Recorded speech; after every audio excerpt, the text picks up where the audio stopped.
Vamos con el concepto de hormonas, hormonas en el embarazo.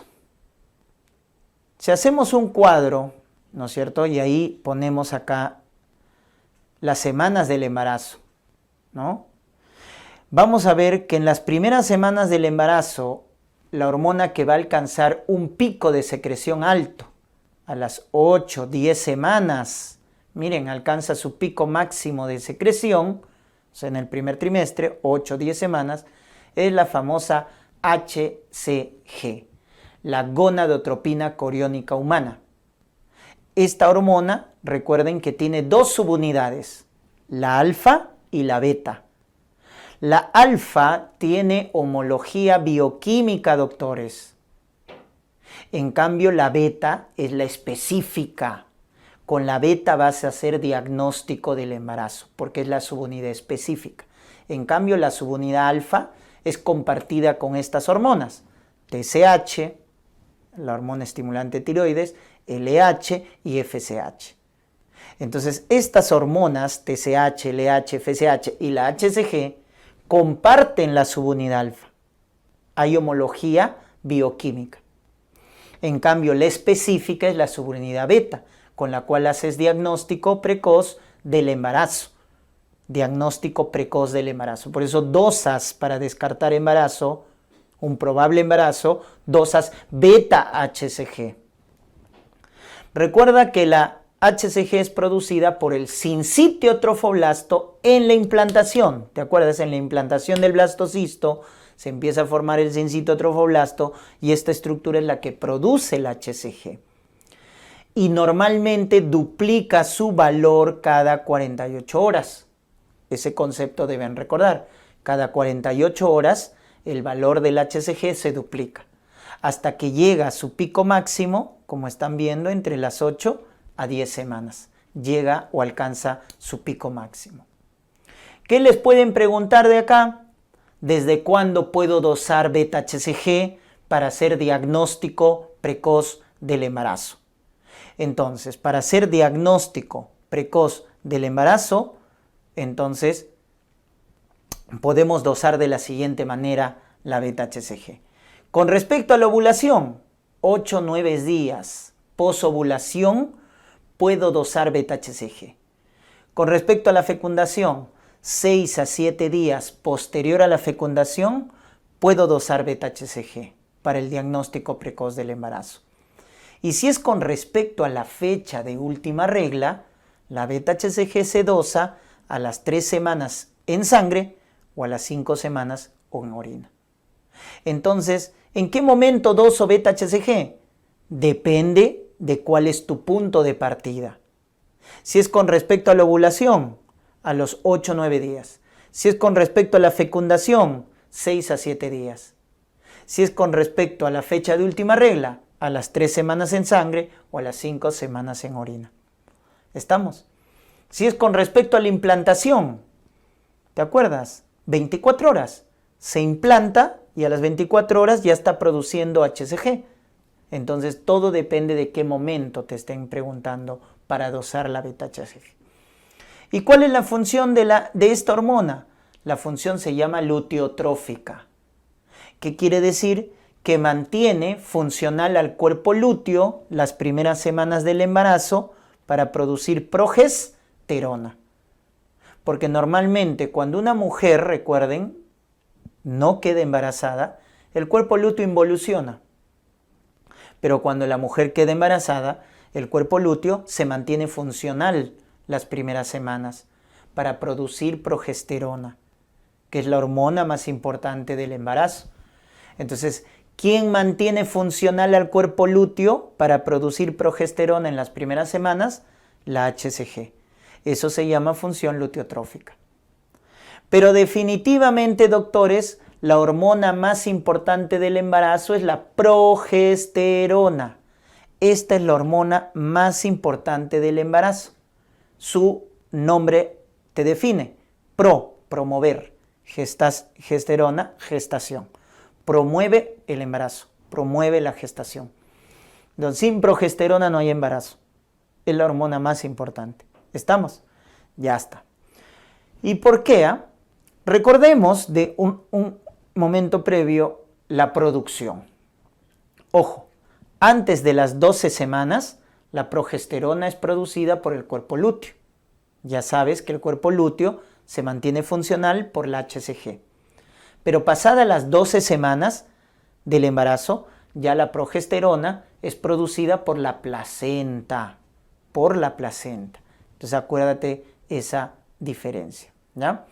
¿Y por qué decimos que es la más importante del embarazo? Por 3 razones. 1, forma la decidua. 2, baja la inmunidad celular. Por lo tanto, es la hormona responsable de la tolerancia inmunológica. Y 3, es el tocolítico endógeno. Es decir, es la hormona que relaja al útero para que éste crezca y el feto se pueda desarrollar. Por esas 3 razones, es la hormona más importante del embarazo.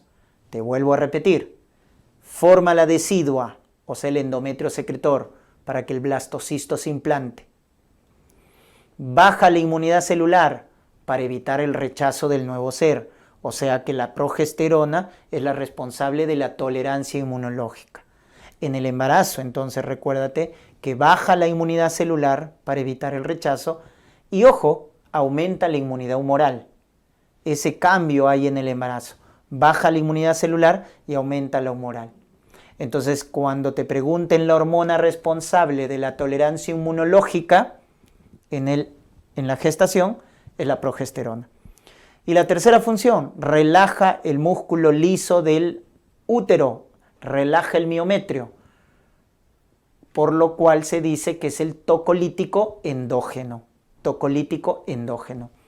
Y este pueda crecer y desarrollarse. Entonces, por esas 3 funciones es que decimos que la progesterona es la más importante del embarazo. Luego tenemos los estrógenos. Y acá les quiero hacer recordar que de los diferentes estrógenos, el más importante en el embarazo y que va a aumentar es el estriol, L3.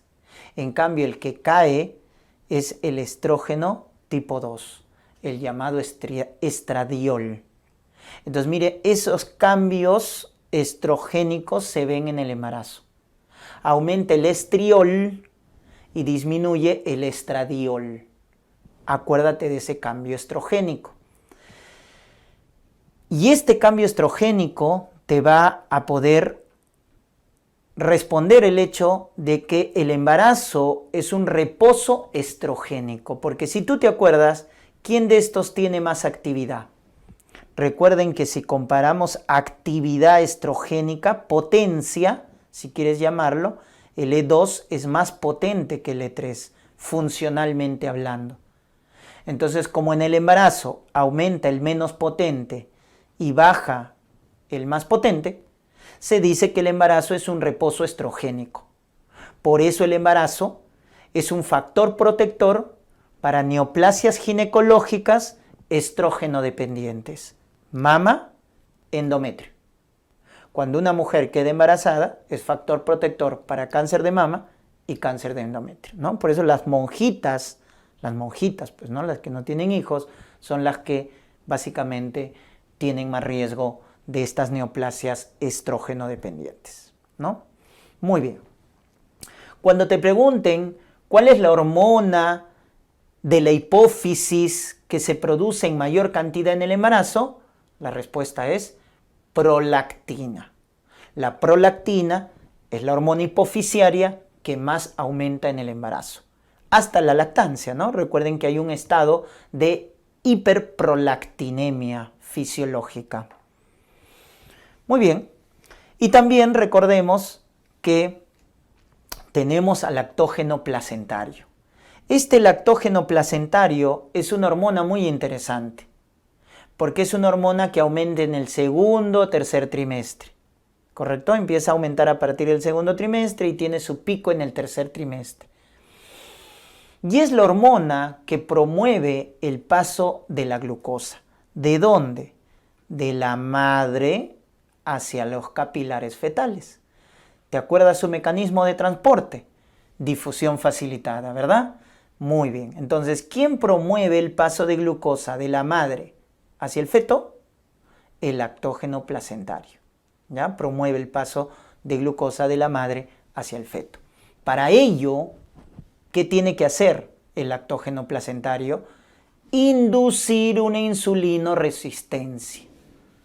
Hacer que la insulina materna no trabaje. ¿Y por qué? Porque si tú quieres que la sangre de la madre le dé glucosa al feto, entonces la glucosa debe quedarse en la sangre materna, no debe pasar a sus células. ¿Quién hace eso? La insulina, pues. La insulina materna agarra la glucosa y lo mete dentro del hígado, el músculo esquelético o el músculo adiposo o el tejido adiposo, ¿no? Función de la insulina, ¿te acuerdas? A través de del GLUT4, mete la glucosa dentro de la célula. Pero como tú quieres que la glucosa se quede en la sangre de la madre, para que luego pase hacia el feto, entonces tienes que hacer una insulinoresistencia. Hacer que la insulina de la madre no trabaje, para que la glucosa se quede en la sangre materna y pueda pasar a los capilares fetales por difusión facilitada. Es por eso que esta hormona está relacionada fisiopatológicamente con la llamada diabetes gestacional. ¿Correcto? Esta hormona es prodiabética. Muy bien. De todas, ¿no? Porque la progesterona, el estrógeno, que son también de naturaleza esteroidea, también promueven la diabetes, pero esta es la más importante.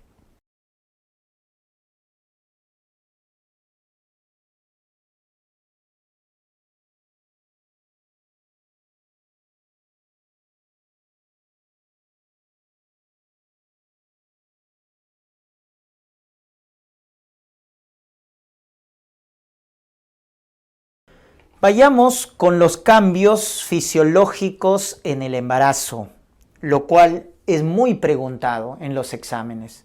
Recordemos los cambios locales, como pueden ser el agrandamiento del útero. El agrandamiento del útero, ¿no?, comienza acá. El útero llega a la parte superior de la sínfisis púbica. Cuando llega a la parte superior el útero, a la parte superior de la sínfisis púbica, más o menos se correlaciona con 8 a 9 semanas de embarazo. Cuando ya es extrapélvico, es decir, el útero sobrepasa la sínfisis, no se queda en el borde superior, sino lo sobrepasa, está por encima de la sínfisis, se vuelve extrapélvico, eso se correlaciona con 12 semanas de embarazo. Y cuando el útero alcanza el ombligo, es aproximadamente a las 20 semanas del embarazo. Y alcanza su máxima expresión llegando a la apófisis sifoides del esternón o reborde costal a las 36 semanas. Entonces, el agrandamiento del útero, hay que recordarlo, es muy importante. Sobre todo crece por hipertrofia, más que por hiperplasia, o sea, por aumento de volumen celular. Cuando crece el útero, gira un poco hacia la derecha. Hay una dextrorrotación, gira a la derecha, ¿correcto? Y a partir de las 20 semanas, el útero, que ya ha alcanzado al ombligo, empieza a comprimir. ¿Qué cosa? La aorta y la vena cava inferior. Al comprimir la aorta puede generar ortostatismo, hipotensión ortostática. Al comprimir la vena cava inferior, doctores, disminuye el retorno venoso, con lo cual genera edemas, que hasta cierto punto son fisiológicos en el embarazo. El edema de pie, el edema de piernas es fisiológico porque a partir de las 20 semanas el útero comprime la vena cava inferior, ¿correcto? Recuérdense de ese detalle. Y entre las 20 y 34 semanas, ojo que hay una correlación entre la altura uterina y la edad gestacional. Es decir, si la madre tiene 26 semanas, se correlaciona con 26 centímetros de altura uterina. Hay esa buena correlación. Recordemos los cambios genitales en el embarazo. ¿Cuáles son aquellos cambios genitales que tienen epónimo? Te preguntan, ¿no? El signo de Chadwick, esa coloración violácea azulada en las paredes vaginales, se llama signo de Chadwick, coloración violácea, cianótica de las paredes vaginales. Es un signo precoz, ¿no?, del embarazo. El cuello se torna blando, el cuello uterino, cervix, se torna blando. Eso se llama signo de Godel, cuello blando. El útero también se torna blando. Eso se llama signo de Egar, útero blando. Luego tienes la fácil flexión del cuerpo sobre el cuello del útero. Esa fácil flexión del cuerpo sobre el cuello se llama signo de McDonald. Y puedes palpar los fondos de saco ocupados. Ese signo se llama noble budín, ocupación de los fondos de sacos laterales. Y también puedes tener una leucorrea fisiológica en el embarazo, producto del estímulo estrogénico. Esta leucorrea es blanquecina, pero fluida, para diferenciarlo de la leucorrea por cándida, ¿no?, que es blanca, pero grumosa. No, acá es blanca y fluida y no tiene mal olor, ¿correcto? Entonces hay una leucorrea fisiológica en el embarazo. Entonces recordemos que estos son los llamados cambios genitales que se producen en el embarazo, ¿ya? Por ahí pueden revisar algunos cambios, ¿no?, adicionales a los que les gusta ya los datos más específicos, ¿no? Por ejemplo, el signo de Pisz-Kasek. Doctor, he escuchado, ¿qué es el signo de Pisz-Kasek? Es cuando el útero se torna irregular producto de la implantación. Como el blastocisto se implanta en el fondo uterino, el útero se torna irregular. Signo de Pisz-Kasek. Se palpa las arterias vaginales en el útero. Signo de Osiander. Palpación del pulso de las arterias vaginales. Signo de Osiander. Muy bien, pero los que hemos comentado son los más importantes definitivamente. Luego tenemos los cambios a nivel sistémico, a nivel cardiovascular, a nivel hematológico, a nivel nefrológico, a nivel pulmonar, a nivel del tubo digestivo y a nivel hepático. Estos cambios son a nivel sistémico. Entonces, es importante que lo recuerden, porque es súper preguntado en los exámenes, ¿ah? A nivel cardiovascular, recordar que en el embarazo aumenta la frecuencia cardíaca, 10 latidos por minuto, y aumenta el volumen sistólico, hasta un 50%. Entonces, al aumentar la frecuencia cardíaca, 10 latidos por minuto, y al aumentar el volumen sistólico, tú multiplicas, ¿verdad? Por cardio, acuérdate que frecuencia por volumen sistólico aquí es igual al gasto. Por lo tanto, en una gestante hay un aumento del gasto cardíaco, hasta un 40 a 50%, ¿no? Por eso decimos que la gestante, cuando hace su falla cardíaca, hace con gasto cardíaco alto. De ahí acuérdate, miren, el gasto cardíaco está aumentado, porque la frecuencia y el volumen sistólico están aumentados. En el embarazo hay un proceso de vasodilatación, porque la progesterona relaja el músculo liso de los vasos. Entonces hay vasodilatación y eso que produce disminución de la resistencia vascular periférica. Y al disminuir la resistencia vascular, entonces cae la presión arterial. Entonces la presión arterial en el embarazo, doctores, cae en el primer y segundo trimestre. En el tercer trimestre se restablece, pero en el primero y segundo cae la presión por esa vasodilatación y por disminución de la resistencia vascular. Es normal que haya soplo sistólico multifocal en el embarazo. Eso es por la hipervolemia, por el aumento del gasto. Y el eje del corazón se desvía hacia la izquierda, se desvía hacia la izquierda. O sea, se vuelve más negativo. Acuérdate del electrocardiograma. ¿Cuándo es desviación a la izquierda? Cuando cae entre menos 30 y menos 90, ¿verdad? Entre menos 30 y menos 90 grados en el eje cardíaco se dice desviación hacia la izquierda. A nivel hematológico, recuerden que aumenta el volumen plasmático 45%, pero también aumentan los glóbulos rojos, aumenta el volumen eritrocitario 33%. Por ende, hay una hemodilución, porque aumenta más el plasma que los glóbulos rojos. Los dos aumentan, pero más el plasma que el glóbulo rojo. Por lo tanto, finalmente hay una hemodilución fisiológica en el embarazo, por aumento del volumen plasmático. Hay una leucocitosis fisiológica en el embarazo, ¿ya? Pero no hay desviación izquierda, ojo, no hay aumento de abastonados, solo hay una leucocitosis fisiológica, que va de 9.000 a 15.000 leucocitos, aprox, de 9.000 a 15.000. Esa leucocitosis fisiológica va con neutrofilia y con linfopenia, ¿correcto? Neutrofilia, linfopenia. Pero no hay desviación izquierda, ojo, no hay aumento de abastonados. Porque cada vez que los leucocitos ya aumenten demasiado, más de 16.000, o cuando aparece desviación izquierda, ya debemos descartar infecciones. Y también el embarazo, recuerden que aumenta factores de coagulación, sobre todo el fibrinógeno. Por eso se dice que el embarazo, doctores, es un estado protrombótico, ¿correcto? Protrombótico.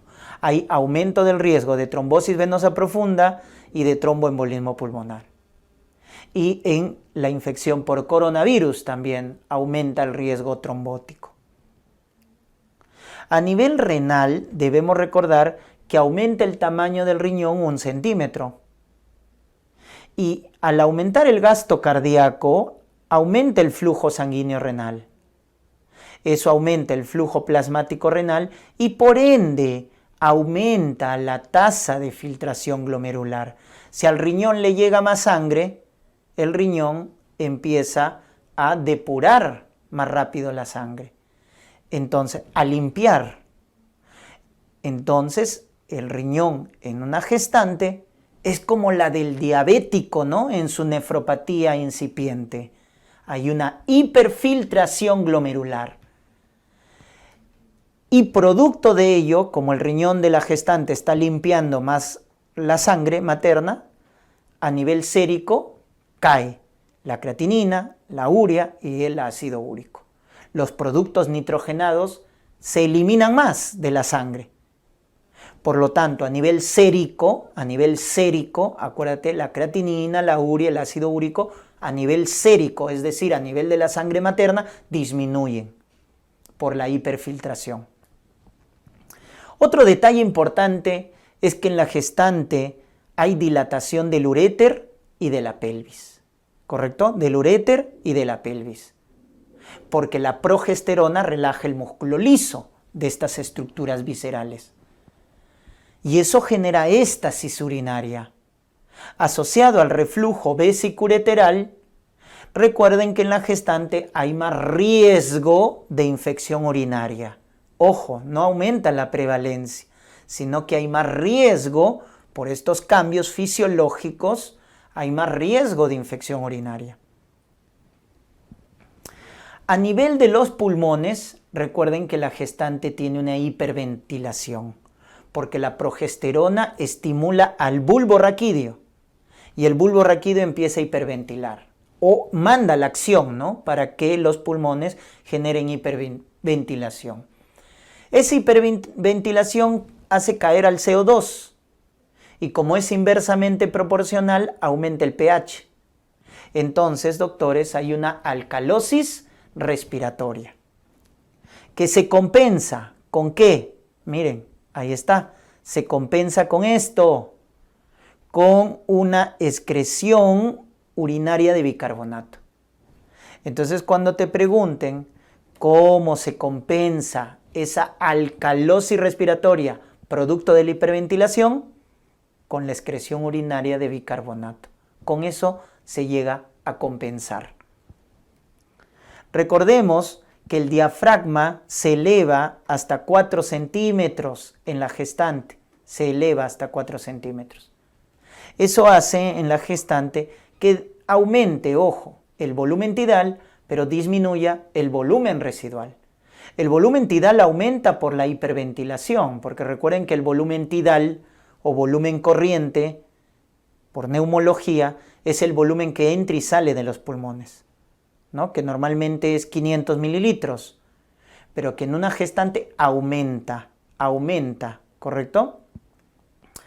En cambio, el volumen residual, que es ese volumen que siempre queda en los alvéolos para evitar el colapso, disminuye en la gestante por la elevación del diafragma hasta 4 centímetros. Entonces, esto te debes acordar, que el volumen tidal o corriente aumenta y el volumen residual disminuye. Y con respecto a las capacidades, la capacidad vital se mantiene constante, pero la capacidad pulmonar total disminuye por la elevación del diafragma. Eso también acuérdate de las capacidades. La vital se mantiene constante y la pulmonar total disminuye. Muy bien. Luego tenemos que tener en cuenta lo siguiente. A nivel del tubo digestivo hay una hipotonía del esfínter esofágico inferior, ¿correcto? Esto por la progesterona. La progesterona relaja el músculo liso del esfínter esofágico. Eso permite que en la gestante haya náuseas, vómitos, pirosis, reflujo. También el vaciamiento gástrico se vuelve más lento en la gestante. Y recordemos que también la progesterona, al relajar músculo liso, no solo del útero, sino de todos los sistemas, como estás viendo, vasos sanguíneos, uréter, y el tubo digestivo, disminuye el peristaltismo y eso que genera estreñimiento, ¿ya? Estreñimiento. Muy bien. Lo que también debemos recordar a nivel de la vesícula biliar es que nuevamente la progesterona relaja músculo liso de la vesícula, generando atonía de la vesícula biliar. Es por eso que el embarazo es factor de riesgo. ¿Para qué? Para colelitiasis, formación de cálculos. Entonces mira cómo la progesterona mantiene los cambios, ¿no?, en el embarazo, por la relajación del músculo liso, acuérdate. A nivel del hígado, la fosfatasa alcalina duplica su valor, la albúmina disminuye, las proteínas plasmáticas y la más importante, la albúmina, disminuye y se mantienen constantes transaminasas, bilirrubina y tiempo de protrombina. Eso debes acordarte a nivel del perfil hepático. La fosfatasa alcalina puede duplicar su valor en el embarazo de manera fisiológica. Las proteínas plasmáticas como la albúmina, que es la más importante, baja. El hígado deja de producir en el embarazo albúmina. Por eso también la presión oncótica baja. Y por eso también aparecen los edemas, ¿no? Y lo demás se mantiene constante. Transaminasas, bilirrubina y el marcador de falla hepática precoz, que es el tiempo de protrombina, se mantiene constante. Luego tenemos acá el puerperio. El puerperio, doctores, es un estado que comprende las 6 semanas del posparto o 42 días del posparto. Es un estado de involución uterina. Entonces todos los cambios que hemos visto empiezan a involucionar. El riñón regresa a su tamaño normal, de lo que había aumentado 1 centímetro, etc. La presión arterial vuelve a su normalidad, el uréter, la pelvis que se habían dilatado nuevamente vuelven a la normalidad y el útero también. Recuerden que el útero al primer día del puerperio puede llegar hasta estar por debajo del ombligo, ¿no? Y conforme van pasando los días en el posparto, el útero va a llegar a su tamaño normal. Más o menos a la semana del puerperio ya el útero va a involucionar, ¿no? Llegando a su, entre día 7, día 9, llegando a su estructura normal. Algo particular del puerperio que debemos recordar son los famosos loquios, que son esas secreciones de detritus, de células, etcétera, que se expulsan en el puerperio. En los primeros 3 días se llaman los loquios rojos o rubros, hasta las 2 semanas, serosos o serosanguinolentos, y ya entre las 2 y 6 semanas adquieren un color blanquecino, que se les llama alba, ¿correcto? Entonces esa es la secuencia de los loquios en el puerperio. Si el loquio se torna purulento, fétido, debemos descartar infecciones, endometritis puerperal. Si los loquios rojos son muy persistentes, estamos frente a una hemorragia posparto, que cuando es tardío deberíamos descartar retención de restos placentarios, ¿no? Porque las 2 complicaciones más importantes del puerperio es la hemorragia posparto y la infección, que en este caso la más frecuente en el puerperio, la endometritis.